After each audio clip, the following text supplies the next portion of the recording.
آخری عثمانی خلیفہ عبد المجید دوم کو سلطنت عثمانیہ سے یعنی ترکی سے کس طرح مصطفیٰ کمال اتا ترک نے جبری طور پر ملک سے نکالا تھا، اور وہ فرانس میں کس قسم پرسی کی زندگی گزارتے رہے، اور پھر ان کے پاس گھر بھی نہیں تھا، سڑکوں پر در بدر تھے، اور ہندوستان کے کس مسلم حکمران نے ان کی مدد کی، ان کو ماہانہ وظیفہ تاحیات ان کا لگایا، ان کے خاندان کے لوگوں کا، پھر ان کو رہائش بھی دی۔ ناظرین، یہ تاریخی بڑے افسوسناک واقعات۔ میں ہوں عبدالرؤف روفی اور آپ دیکھ رہے ہیں تاریخ نامہ۔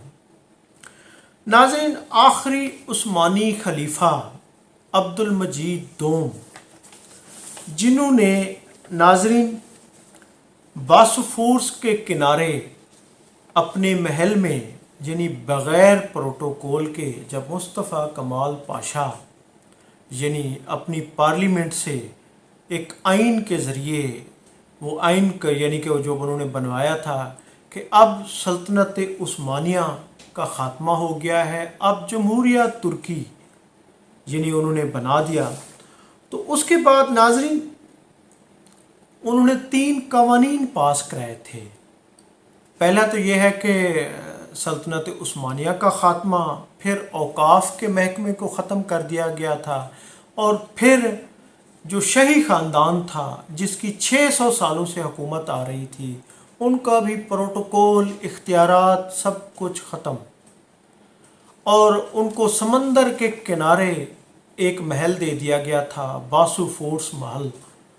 یہ باقاعدہ یعنی کہ ترک پارلیمنٹ سے یہ مصطفیٰ کمال نے قانون پاس کرایا، یعنی اس کے بعد وہ ایک عرصے تک یعنی یہ 1922 میں یہ قانون اس نے پاس کروایا، لیکن 2 سال تک خلیفہ جو تھے وہ بے یار و مددگار ہی یعنی اس میں رہے اس کو، لیکن یہ ہے کہ سلطنت کی طرف سے ایک اعزازیہ تھا جو ان کو ملتا رہا، لیکن اس پر بھی انہوں نے اکتفا کیا۔ لیکن مصطفیٰ کمال پاشا کو جب ہندوستان سے بہت سارے مسلمان اکابرین جس میں علامہ اقبال بھی شامل تھے، مولانا شوکت علی، ظفر علی خان، مولانا شوکت علی، مولانا محمد علی جوہر سمیت کئی، انہوں نے خطوط لکھے کہ سلطنت عثمانیہ مسلمانوں کی تاریخی سلطنت ہے، اس کو بحال کیا جائے۔ تو اس پر مصطفیٰ کمال اس پر وہ ہو گئے تھے، غصے ہو گئے تھے، انہوں نے اسے اپنی مخالفت سمجھا تھا، مداخلت سمجھا تھا کہ ہندوستان کے رہنما دوبارہ ہمارے خلاف سازش کر رہے ہیں اور عبد المجید دوم کے ساتھ ہیں۔ تو ناظرین، انہوں نے اس کو پھر جلا وطن کرنے کا فیصلہ کیا۔ جی ہاں، 1 مارچ کو انہوں نے پارلیمنٹ میں کہا تھا کہ اب جو ہے اسلام کو ہم سیاسی ہتھیار کے طور پر روک کر بلند کریں گے، اور سلطنت عثمانیہ کا خاتمہ ہو گیا تھا۔ انہوں نے کہا تھا کہ پارلیمنٹ میں کہا تھا کہ کچھ غیر ملکی سفیروں کے ساتھ یہ مل رہے ہیں، سازش کر رہے ہیں، تو لہٰذا 4 مارچ 1924 کو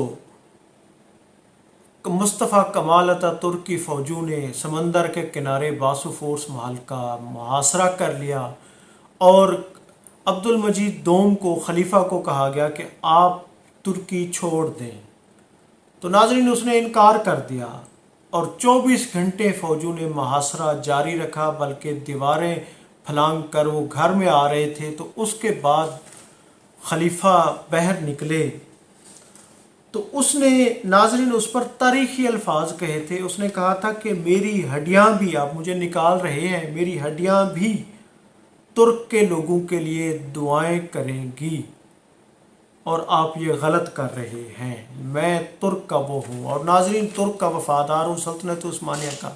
ناظرین، یہ جو آخری خلیفہ تھے اس کو پوری دنیا میں احترام کی نظر سے دیکھا جاتا تھا۔ پھر ناظرین 4 مارچ کو ہی انہیں ان کی 2 بیویوں، ایک بیٹا اور ایک بیٹی کے ساتھ سوئٹزرلینڈ بھیج دیا گیا، ملک سے نکال دیا گیا، اور وہ سوئس سے پھر فرانس چلے گئے۔ جب وہ فرانس آئے تو ان کے پاس فرانس کی حکومت نے، حالانکہ وہ دنیا کے مشہور وہ تھے، کوئی ان کو رہنے کے لیے گھر نہیں دیا.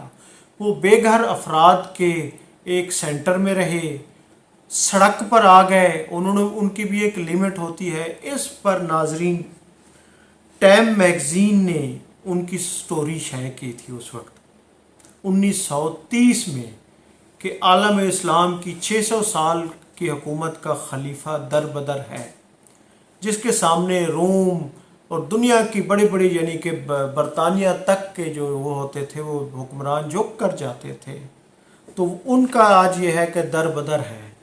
تو اس پر ناظرین پھر اس پر دی ہندو اخبار ہندوستان نے بھی ایک سٹوری یعنی کہ وہ کی تھی کہ مسلمانوں کا عظیم جو ہے رہنما وہ در بدر ہے.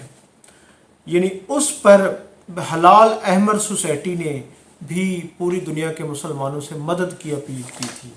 تو اس پر ناظرین ریاست ہندوستان کی ریاست حیدرآباد کے جو نظام تھے میر عثمان علی خان، ان کو شوکت علی اور مولانا محمد علی جوہر و دیگر مسلمان رہنماؤں نے اپیل کی تھی، کیونکہ وہ اس وقت دنیا کے امیر ترین فرد میں ان کا نام تھا.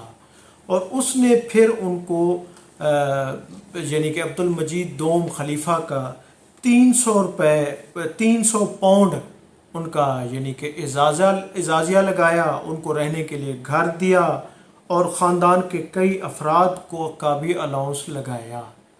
تو سلطنت عثمانیہ کا جو آخری خلیفہ تھا وہ اسی قسم پرسی میں ہی وہی وظیفہ لیتے لیتے اس کا انتقال ہوا تھا. ناظرین، میں ہوں عبدالرؤف روفی اور آپ دیکھ رہے ہیں تاریخ نامہ. چینل کو سبسکرائب کریں، ویڈیو کو لائک کریں. بہت شکریہ. Thank you. اللہ حافظ.